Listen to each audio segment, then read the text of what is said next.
So it's my day 3 of documenting the journey of trading perform. So पिछले दिन यही वो जगह है जहाँ पर मेरे दो बैक टू बैक एसएल गए और उसके बाद में बाइंग मूव आया, जो कि मेरा एक्चुअल बायस या इस प्राइस पॉइंट से बाइंग था, बट मेरा एसएल गया, दो एसएल गए यहाँ पर एक्चुअली। अगर मैं दिखाऊँ तुम्हें तो ये वहीं थे, ये वहीं थे, ये पहला और ये दूसरा नीचे आया और फिर उसके बाद बाइंग आई थी। तो 7 जुलाई यहाँ अगर मैं बात करूँ तो यहाँ लेने के पीछे का लॉजिक था मेरा कि प्राइस क्या किया, कंसोलिडेट किया, शार्प बाइंग आई। उसके बाद में ये जो 15 मिनट की कैंडल जो बनी, इतनी ये ओपन यहाँ पर हुई, कैंडल ओपन यहाँ पर हुई, प्राइस इतना नीचे आया और यहाँ से प्राइस इतना ऊपर जाके यहीं पर क्लोज किया।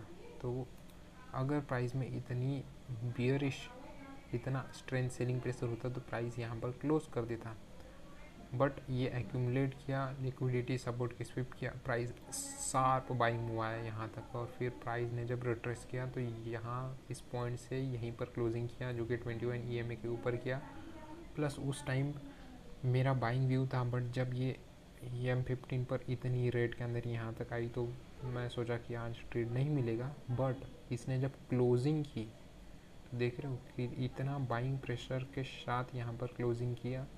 तो यहीं पर मैंने ट्रेड को एग्जीक्यूट किया, यहीं पर, यहाँ नहीं एक्चुअली इस कैंडल ये क्लोज हुआ, फिर यहाँ पर कहीं पर मैंने ट्रेड को एग्जीक्यूट किया यहाँ पर। और उस टाइम पर मैंने एसएल इधर कहीं पर लगाया था नीचे में, जो कि फिब, इस फिब के आई थिंक नीचे कहीं पर था, यहीं कहीं पर था। तो नहीं, यहाँ नहीं, यहाँ कहीं पर रहा होगा। हाँ, मेरे को याद है यहाँ पर मैंने 3 बार एसएल को ट्रेल किया। एक्चुअल मेरा ये था, जब प्राइस मेरे फेवर में ये 5-6 पिप गया, उसके बाद में मैंने एसएल को हाफ कर दिया था यहाँ। हाँ, इस कैंडल के हाफ को यहाँ, ये जो ब्लैक लाइन है यहाँ पर किया था। उसके बाद में फिर मैंने जब और मार्केट फेवर में आया तो फिर यहीं कहीं पर मेरा एसएल गया। फिर उसके बाद क्या हुआ, प्राइस साफ नीचे आया और उसके बाद में प्राइस नीचे आया, फिर प्राइस अगेन अपसाइड आया।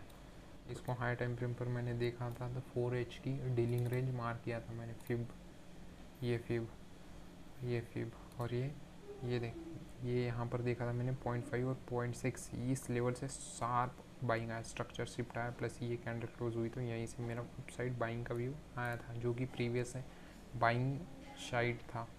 हाई टाइम फ्रेम ऐसा ऐसा और ऐसा जाएगा, यही मेरा व्यू था। बट जरूरी नहीं कि मार्केट जो हमने सोचा है वही करेगा।